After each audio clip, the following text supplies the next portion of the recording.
Welcome to the Perspective Podcast, where we embrace open dialogue from different perspectives about entrepreneurship, relationships, and education. And this open dialogue is needed, especially today, as we live in a Twitter finger society where everyone seems to care more about getting their point across than they are about hearing the other person's perspective. If you're ready to grow your business, your relationships, and your personal development, stick with us here at the Perspective Podcast, because sometimes in life, to get to the next level, you just need a different perspective. If I look like what I've been through, I'd be roadkill. Tell me off of the pavement, I'm reeking from the... All right, everybody. Welcome to another episode of the Perspective Podcast. I'm Mouzon. Got T here with me. Say what's up, T. What's going on, family? Ladies and gentlemen, we're back.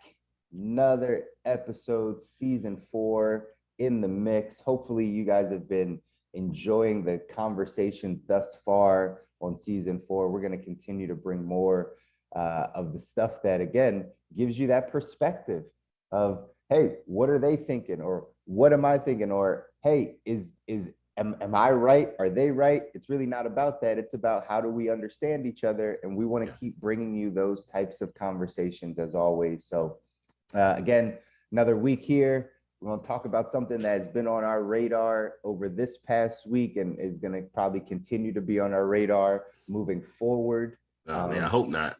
I hope not, but the way it's shaping up, T, probably, right? This is probably going to be something that we're going to deal with, at least in the near, like foreseeable future for some time, because I don't know that there's an actual solution to it. But out here on the East Coast, where both T and I are, we had some weather, a little bit unusual, but I guess we might not even be able to say that it's really that unusual anymore. Well, look, I was looking at some of the numbers the other day. We're like up, like the Northeast is up like 200% in some areas of rainfall, 100% in others. I think like Philadelphia is up like 158%, like, you know, like over average rainfall for the time. New York is like 200% rainfall. So Jersey, like 200%. So it's abnormal. If this was a stock, we'd be like running up right now. We'd be feeling good about ourselves, but it's not. But 200% is not necessarily what we want right now in our life. Exactly. So we're alluding to some of the weather issues that we're talking about specifically on the East Coast, but we know have been happening all across the country, potentially all across the world. We're just not as tapped in to probably what's happening across the globe. Volcano just erupted in Italy too. So there we go, right? Like we can get the headlines, but for everyone that's listening, like whether you want to call it global warming, whether you just want to call it unforeseen changes in our global or, you know, our nation's weather, there's some serious conversations I think we have to start having around the impact of the changing nature of weather in this country, and the hurricanes, the tornadoes, the tsunamis, the volcanoes, the earthquakes, the wildfires, the heat waves, everything that we've seen probably over the past few months all across the country. It's really a red flag. And I know T and I were talking about this as we were getting prepared for the podcast. It was like, you know, are there solutions? What do we do? Like, how do we change this? Is this even on people's radar? Is this something that you think about? Do you think it's just a one-off type of thing that, you know, last week we had a tornado on the East through Coast. Pennsylvania, New Jersey. Yeah, like legit. A full-on tornado. Like couple tornadoes in the past several weeks. Yeah, right. I went over my mom's house, and my mom's lived in Philadelphia on the East Coast, basically, you know, the majority of her life, but like at least for the past 40 years or whatever. And never, not once has she seen a tornado. And one of her longtime friends sent her a message, a video of her watching a tornado, and like the caption, because my mom showed it to me, the caption was like, I never thought in my life that I would ever see the actual funnel of a tornado. And it happened outside of my home, right? Like she didn't even have to travel anywhere to the Midwest to see it. And she's seen it. So think about this, for the first time in her life, this lady's in her 70s. for the first time in my mom's friend's life, she's seeing a tornado happen on the East Coast. Like, what has happened? What has changed that like over 70 years she's never seen this, and all of a sudden it's happened twice in a matter of weeks? Like, what are we living through, T? I look, the route that I use to drive, to my location, it was along the path of several weeks ago, that first tornado that took out the dealerships and a couple of things like that. You saw the devastation. Like, I literally drive past that. Like, and so you could see, like, I'm from Cali. I'm an earthquake guy, right? Like, I'm not like this whole, like, it's coming, watch out, brace yourself, you got 5 minutes. That freaks me out, right? Like, I like earthquakes, like it just happened and you're in the moment. Like, you're in the moment, you do what you need to do, and then it's over. This whole like 5 minute anticipation is like ridiculous. Knowing the whole course of everything. It's coming, right? It's 2 miles away. It's 2 miles away, turning left on your street. What? Like, you know what I mean? Like, that one's new for me, right? Tornadoes are the one natural disaster that I've always been like, I don't know if I appreciate this one, right? Hurricanes, you see them coming. If you get hit by a hurricane, unless you were like not dialed in, you probably just decided to like try to ride it out and you realized it wasn't too much. I've been through double-digit hurricanes in my life living in Florida. I was there the year 9 hurricanes hit the state of Florida, and it kept missing Miami. It was like whoop, whoop, what year was I there that year? Yeah, we were all there. Like, that was the year I was off. That was, well, I guess technically that was one of the years I was off. I remember because I was like, then on the back end of that, when I came back, that was Wilma, because it straggled 2 school years. And I remember Wilma. I remember being there because we were locked down in the door at that point, right? But like, at least we knew for a week or so or whatever, like, hey, say what you gonna do. Whereas like these tornadoes, so like I'm driving along this path and you can see where the tornado went across the turnpike. And you can see, and you look to the right and you see all the dealerships getting slammed. And then you go all the way over to the left and you can see it take out all the trees. And you're just looking like, holy crap. It literally looks like a train wreck all the way through across the turnpike. You can see it across the turnpike. Sure. Fast forward a couple weeks, there was a group of houses so that it literally comes across and misses all these houses. And I'm like, that's crazy. It took out all the dealerships and not the houses. Coming now, fast forward 2 weeks, there's 2 communities of houses. Now on the other side, you see all the houses that got destroyed on this next tornado. So literally this 4-mile area just got slashed by 2 hurricanes in the same spot. 2 tornadoes, yeah. So like, tornadoes, I apologize, right? So it makes me think, is there a hot pocket of something within the weather in this area, right? Because you normally see tornadoes in the Midwest, and then they even have the Tornado Valley or Tornado Canyon, whatever it's called, which is like, the way everything is set up there, it naturally breeds tornadoes. I'll give real quick, I'll let you jump back in. You're fine. When I drove cross country, right? Because when I moved from Southern California out to the East Coast, I drove that path.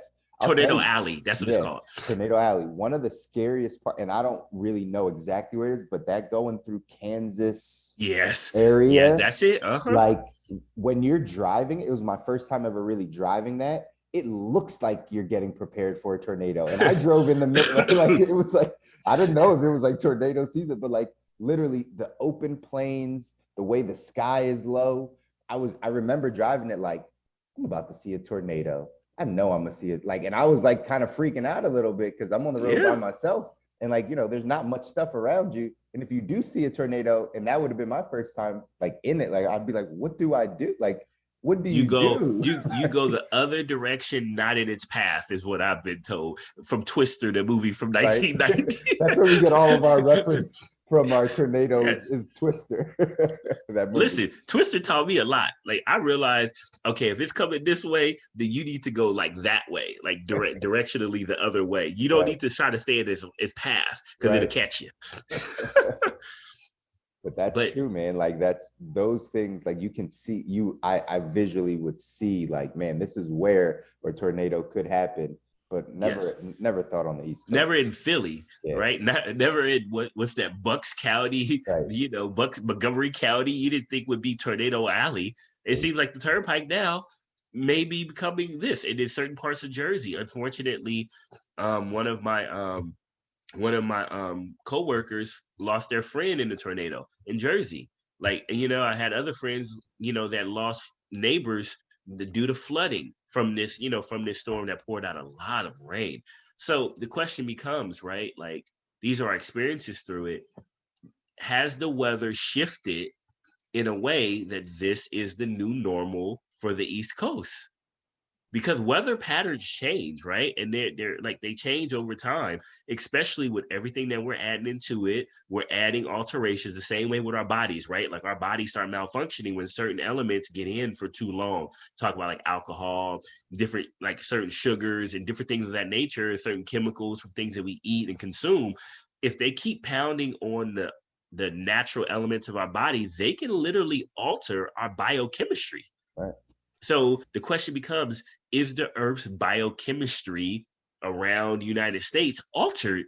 And now we have to have new weather patterns that we have to learn over the next 50 to 60 years. Sure. I'm not an expert in global warming. I'm not either. These are questions. Yeah, these are questions. And, this is probably like our least knowledgeable topic me and you have the conversation about, but it needs to be had. Absolutely, because it's apparent, right? Like, we are living in these times. Yeah. So and again, a lot of what we talk about on the podcast is, just being aware of these things, right? Awareness, self-awareness, right? Awareness of what's happening around you.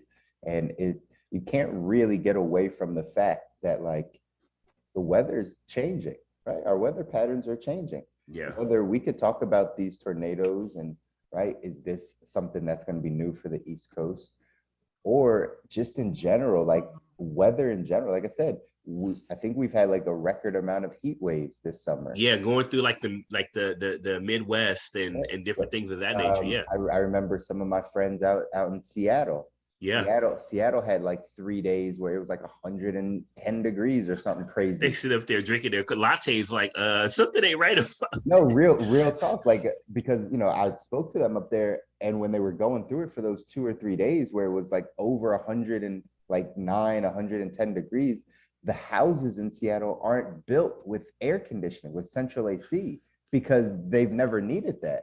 Yeah, so now, it's cool up there. Yeah. So now, like, really, for these 3 days, like people's like pets are struggling, because these houses don't have they have to go out and find fans. Like, they don't even know how to deal with this. Like, parts of streets are melting. Like, there's just this weird stuff happening, and that was for 3 days in the Pacific Northwest, right? So again, when we talk about all over the country, right, it's just all these crazy mixes of things that we've never really lived through. And they have to be coming from somewhere, right? Or, I mean, otherwise, what's stopping an earthquake from like a real 7.5 magnitude earthquake from hitting Florida?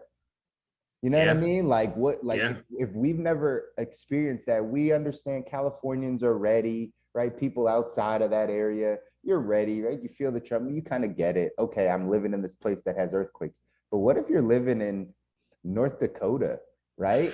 And there's a 8-point earthquake. Like, what? Like, what do you don't even know what to do. Exactly. Like, you in California, earthquake, you get to a doorpost, right? Right. Are you get out of, if you're in an old building, if you can get out and get into the open. Right? Like, there's certain things you can do, or you usually it's just the doorpost and you get into confined spaces that are the structural part. But like you talk about this tornado, I was like, we have no basement.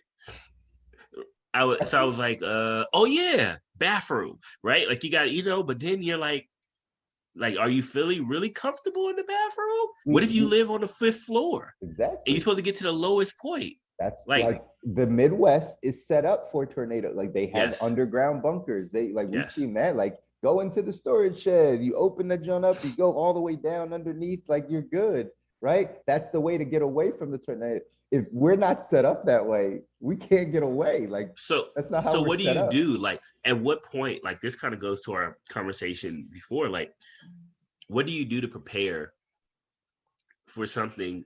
Like, it's almost like, do you prepare? How hard do you prepare for something that is not supposed to happen, but it may happen, and it looks like it's going to happen? Like, from a city perspective, like the resources it would take to prepare for the coulda, shoulda, woulda. Like, we're in the insurance space, so we're always thinking about the coulda, shoulda, woulda, right? Like, how do you prepare for that? Like, I think as a family, you got to have a plan, right? And you got to have a serious conversation with your family that says, fire, we do this.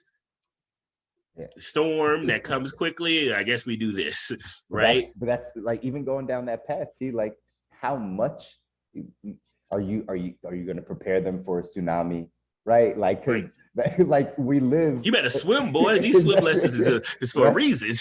That's the only thing that we can do, because we're going to see so many different weather patterns and things. Like, and by the way, I throw that out there. I've said this, no pessimism, doomsday type thing, but we will see a tsunami in our lifetime, like an actual tsunami. I know we will, because it's just the way it goes, right? Like, I hope I'm gonna knock on all the wood in this house right here, this virtual house.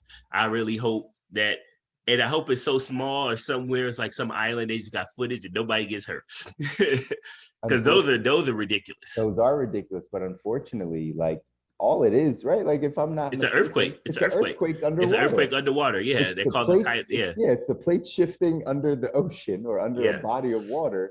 Like, and it moves it. And it moves it. And the likelihood of that happening in our lifetime, I believe, is very high. Yeah. So all the things that we're seeing.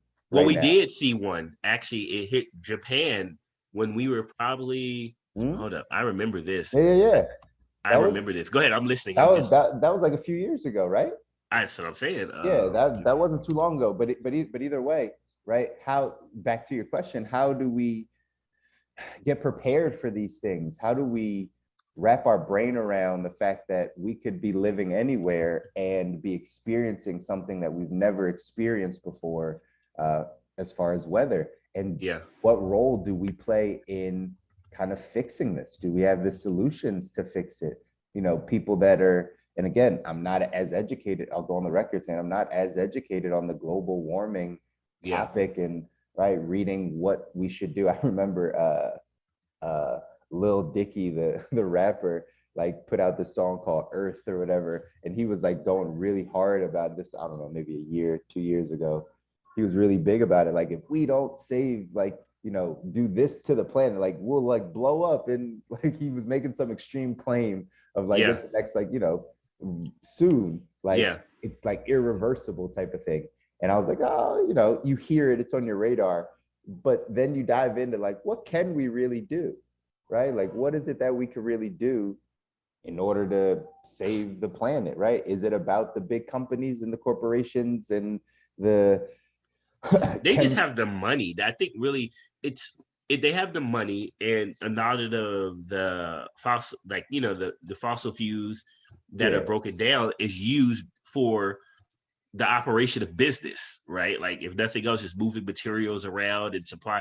Like, hey guys, every time you hit the Amazon buy now button delivery, you're contributing to global warming. Like, just know, like, there's no doubt, there's no question about that. This is why companies are starting to try to get ahead of legislation that's going to come out to say, drones, saying drones are coming or what have you. So, so whatever that may be. So just be prepared for that. Be prepared for that. And I think I'm like struggling over here. What you said before happened. We were talking right before. We're like, I hope, like, because my eyes, for all the listeners that are watching us right now, right? We don't take anything out, one take all the time, right? But my eyes gonna get taken out. No, it's not. We're leaving it, bro. Nah, I'm like struggling over here, like my eyes are watering from allergies and tea. And I got nasal drip. Right. So either way, we're making it through. We're making it through to give you quality conversation on the Perspective Podcast. But 100%. But either way, I think we need to really start tapping in and thinking about what could we be doing, or what do we need to be aware of in this preparation time, right? If you are a family person, no matter where you are in this country, what conversations now need to be had with your families to make sure you're protected. Like you understand that if this happens, this is what we do, right? Again, living in Southern California, I know those are things that they actively teach in schools. I know we talk about it, but like your kids go to school learning just like we have fire drills, you have an earthquake drill. Yeah, an earthquake drill. You know what I mean? Like you learn what it's like in this region of we potentially could have earthquakes, so this is what we do. Well, now you got active shooting drills too in school. So that's not natural disaster, but it's another component that they throw in that they have to teach. But like, is it going to make sense that every school adapts a similar, right? No matter not specifically where you almost becomes federal, right? Like a federal mandate, right? It becomes like it doesn't matter what state you are. These are the evacuation high risk like situations that we have to train on. If there's a tornado, if there's an earthquake, if there's a shooter, like I think we have to get to that place where now we are prepared, because again, I don't think as a society, as a nation, we're prepared for natural disasters. Like I don't think we're prepared in the sense of like each individual has a plan, right? Like has a game plan. Like me and my wife, we talk to our kids often, about different things, but like there's no like written plan, like, you know what I mean? Like they kind of know, but it's not even like hardcore, like, hey, step 1, step 2, step 3, which is like, as we talk about, it's like, yeah, we probably should get to that point.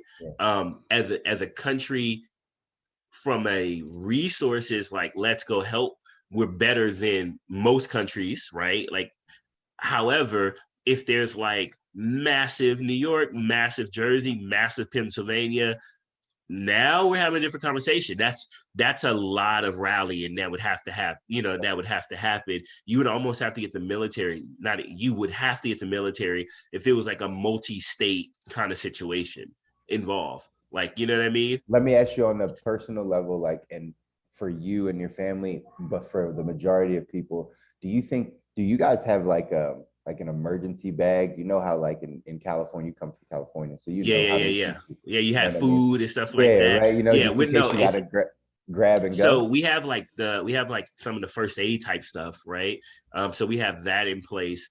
We don't, and then we have like, make sure things on the windows, they move a certain kind of way, like, to exit quickly, God forbid. But we don't have, as you said it, I'm thinking about we don't have the clothes, the food, the canned stuff. Like we don't have that like bagged up, like backpack ready to run. Right. But we keep a certain number of those type of things that we can quickly do. That being said, percentage of our country that has that bag that is prepared to that. Oh no, I mean, come on, like that's got, if it was 3%, I would be like, I would be amazed. Less than 5%. We're gonna take California off the board because everybody still has their bag from school, right? Exactly.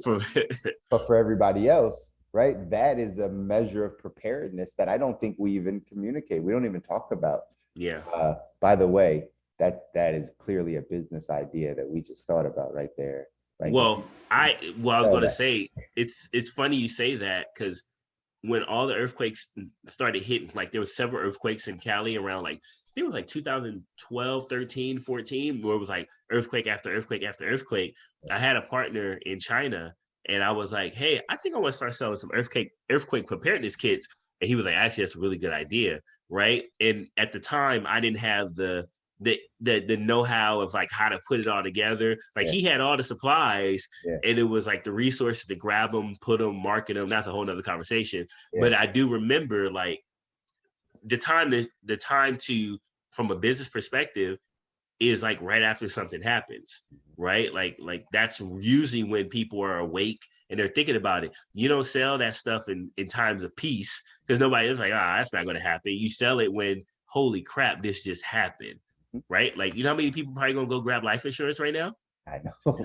Like my wife was talking about some of her friends that was just like, I think I should probably have some life insurance.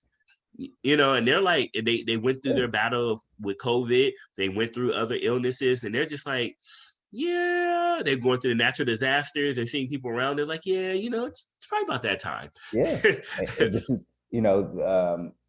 what's the saying that I often say? Fear sharpens listening. fear sharpens listening, right? Yeah. So like when people get fearful of stuff, like they're way more in tune to hearing things that they need, right? That they need to hear. Like they'll take that message of like, oh, I think this is the time I need that, because they're in fear mode, right? When people aren't in fear, a lot of times they're just doing what they want to do, right? But this is specifically the reason why, like, we always are talking about preparedness, because it doesn't have to be that something happens for you to get prepared. Like, you got to stay prepared. You got to know that things like this can happen.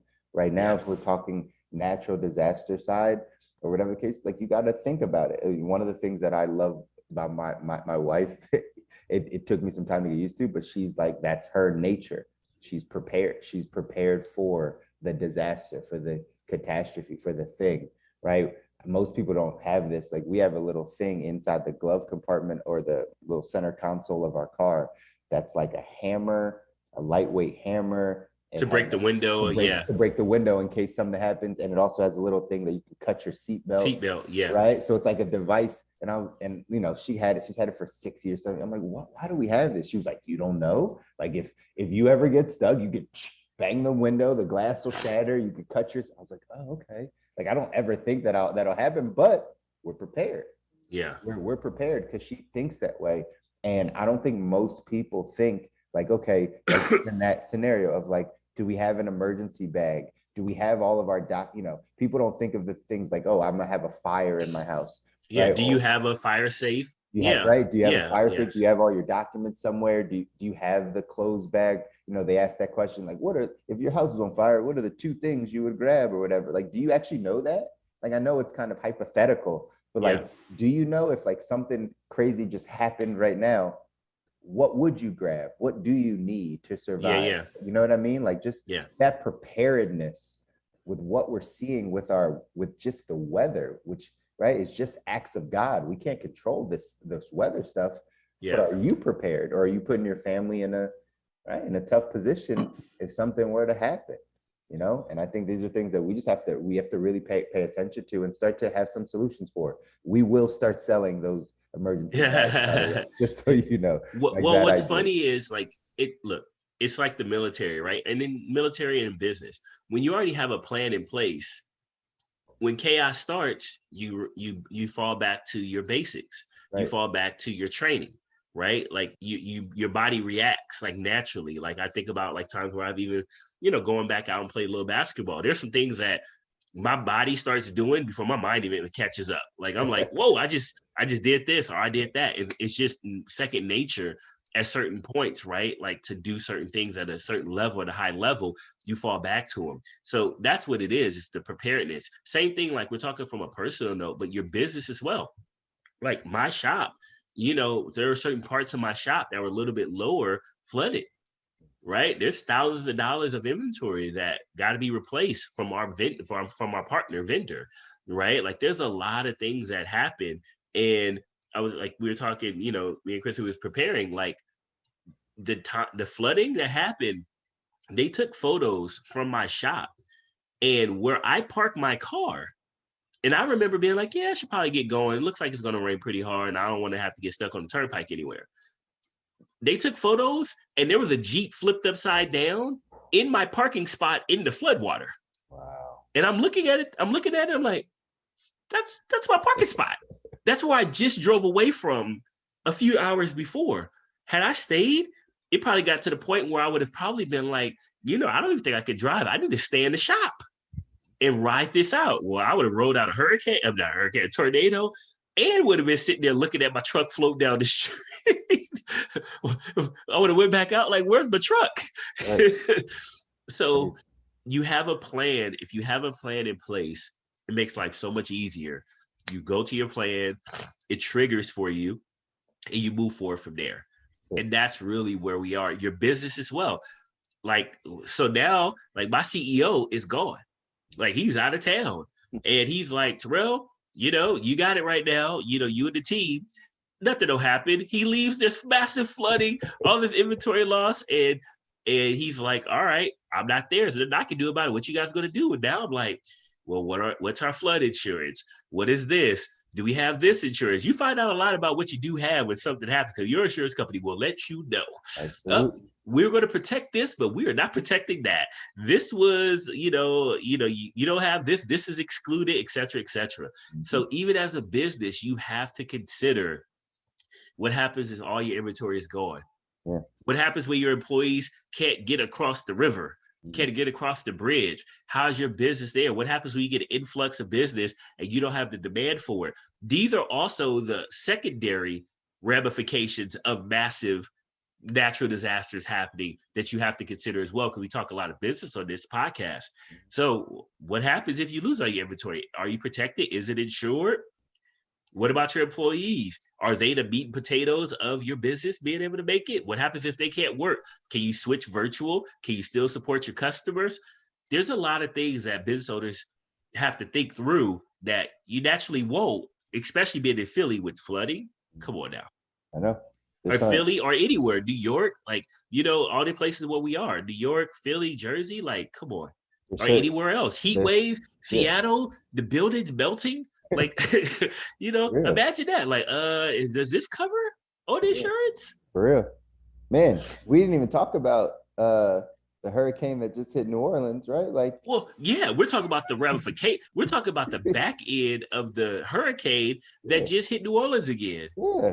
Like, Ida, we're talking about the back end of Ida. We didn't even talk about the front end of it. Right. We didn't actually talk about hit New when Orleans it actually or hit Louisiana. Right, when it hit the land and hit New Orleans, and they're still underwater and they're still struggling and they still need relief, right? It just so happens that this isn't the first time, right, that they've seen something like this. And again, that's kind of the place where a place where hurricanes happen. So this isn't necessarily new, but again, the strength of these things. They're still recovering from Katrina. I know. The strength of these storms, the magnitude of them, where it puts a family, where it puts a business, right? I'm glad you brought in that business point, because, we talk about, again, people's preparedness to be able to pivot, to be able to change. Yeah. Do you factor in the natural disaster, the catastrophe in your city, do you factor that in?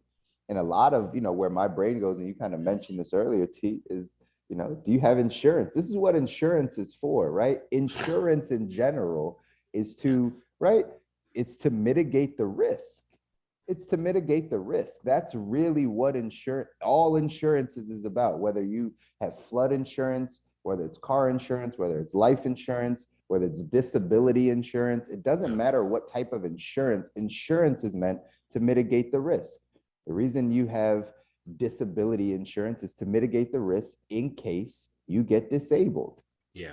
We know people that this happens to. So it is risky. If you have no insurance, you are betting on you can't mitigate your risk. If something happens, it's just the way it goes. Yeah. Right? Life insurance, it actually mitigates the risk of you losing your income, right? Of you passing away and your income no longer being here.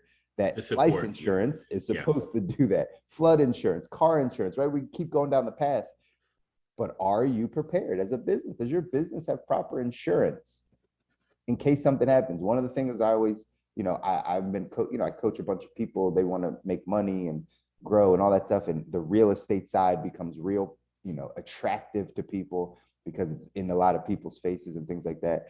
And I often tell them, like, when you go down that tenant side, that landlord tenant side, like you're going to have an attorney, and you're going to have insurance on your house. Like, someone will try to sue you, that, right? Like, and people don't think of that side of like how to mitigate risk, but like we've been there, and I've seen it happen for other people, that like you have someone come on your property because you're a landlord now, because you want that rental income, because you think that's the way to go. And all of a sudden, on that icy November, they slip down your stairs. They are suing you.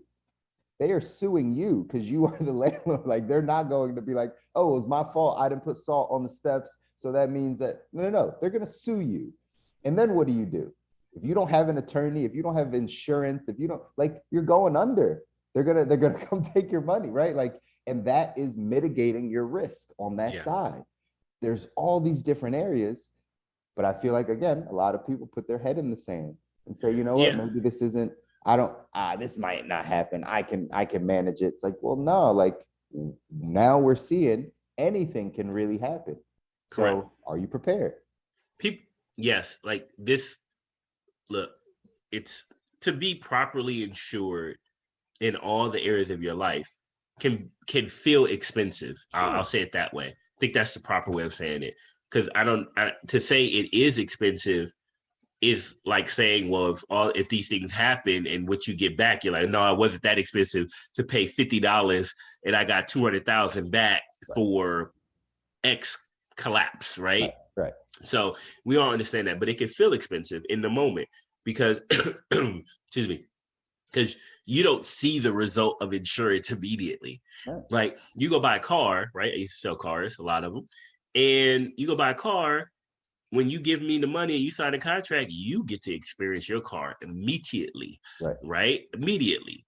Whereas with insurance, you don't experience it until that thing happens, right? And the way insurance is structured, it's probably likely that won't happen, at least won't happen for a while.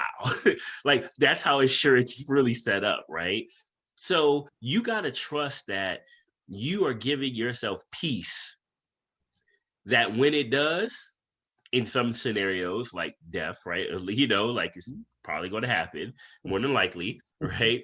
When death happens, right? Or whatever else, you are prepared for that situation, right? And you're there. And this is like now with all these natural disasters, car insurance, all kinds of things come into play. Like how many houses did we talk about got flooded out? Like I'm in the world now where, you know, we're there helping people with homes, HVAC, plumbing, and now people that didn't have the money have to replace their water heaters, right? Got to replace their sub pumps and different things in their house, AC units, furnaces that were in basements that flooded out, right? Like different things of that nature. And you got to be prepared for these things when they happen. And also, when these things do happen, as you're prepared for them, you have a plan, it makes the process of coming back and rewinding out of it, the natural disaster and moving forward so much easier. So that's really what we want to have this conversation about, just around like the Perspective podcast. Like, what are you going to do? Right? Like we can't assume, I think that's the main point you kept talking about was you can't assume this can't happen here with tornadoes. Right. And so being prepared is actually a competitive strategic advantage. Yeah. Right? Like it actually is, because you can recover quickly or you never even have to recover. Think about how many people, the pandemic. Yeah. If you are already leaning towards virtual with your business in a space that was D2D and you were already virtual, when people said you couldn't meet anymore, you didn't have to like, what am I going to do? You literally was like, business as usual. It wasn't business even as usual. It literally wasn't even a thing, right? You're speaking to our business. It wasn't even a thing, T. Like it was.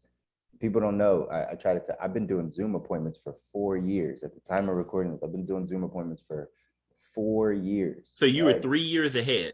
Yeah, it's 3 years. Well, 2.5 years ahead. Yeah, right. Like I knew that I knew it would come eventually. But two, it was actually my business. I had clients in California and I moved to the East Coast, right? Like and you weren't going to spend the money flying around. Yeah, I had to figure out like how to do it, and I knew it was possible. And then like kind of the market came to us, but we were prepared. We were moving in that direction, right? And the thing that keeps popping up is like I wonder how flexible people are. This goes back, I always want to think this is that employee entrepreneur mindset thing, right? Get back to one of our deep-rooted topics here on the Perspective podcast, right? That employee mindset, entrepreneur mindset is, and you know, your CEO came on and talked specifically about just taking ownership of things.